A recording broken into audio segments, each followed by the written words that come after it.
আমি আপোনালোকক আমাৰ ধানৰ যি সংগ্ৰহালয় এই সংগ্ৰহালয়লৈ সাদৰেৰে আমন্ত্ৰণ জনাইছোঁ। আমি আপোনালোকক জনাবলৈ পাই সুখী যে আমাৰ অসমত উৎপাদিত ৩৩৭ বিধ থলুৱা ধানৰ প্ৰজাতি আমি ইয়াত সংৰক্ষণ কৰিছোঁ। আহকচোন আমি এবাৰ উপভোগ কৰোঁ। এয়া আপোনালোকৰ সন্মুখত দেখিবলৈ পাইছে, এয়া সম্পূৰ্ণ ক'লা চাউল। ক'লা চাউলসমূহ আমাৰ ২০টা প্ৰজাতি আছে। সাধাৰণতে ক'লা চাউলবিলাক এণ্টি অক্সিডেণ্ট বেছি থাকে, যিহেতু এণ্টি কেঞ্চাৰৰ বাবে এই চাউলবিধ ভাল। তো আমাৰ ঠিক তেনেকৈ নদীৰ কাণত কৰা হয় এইটো বাও ধান, যিটো বাও ধান আমাৰ নদীৰ কাণত কৰা হয় আৰু ইয়াত ফাইবাৰ বেছি থাকে। যিহেতু ফাইবাৰ বেছি থাকে এইটো ডায়েবেটিছৰ বাবে ভাল।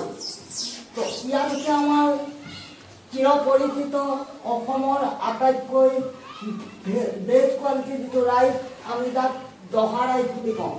জহা ৰাইচখিনি আমি ১৮টা প্ৰজাতিৰ জহা চাউল ইয়াত সংৰক্ষণ কৰা হৈছে। জহা চাউলখিনি আপোনালোকে নিশ্চয় জানে পায়সৰ বাবে ভাল, ভাত খাবলৈও ভাল।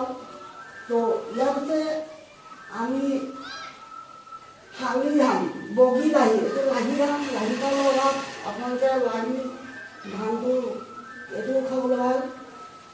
পাখি বৰা, ঠিক বৰা চাউলৰ আমাৰ ৪০টা প্ৰজাতি আছে। ইয়াত পাখি বৰা, এইটো পাখি বৰা হয়। বৰমালভোগ, যিটো আমি চিৰাৰ বাবে ব্যৱহাৰ কৰোঁ, এইটো চিৰাৰ কাৰণে হয়। সৰু দাহিঙীয়া, এইটো চাউলৰ ভাতটো ভাল। তো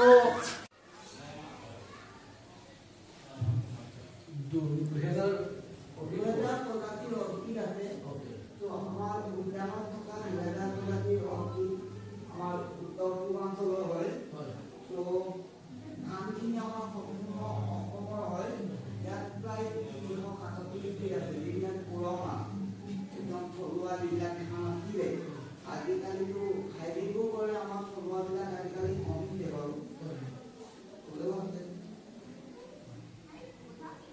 ইয়াত আমাৰ ব্লেক ৰাইচৰ ২০টা প্ৰজাতি, এইটো ক'লা গোটেই আপোনাৰ এইটো ক'লা চাউল।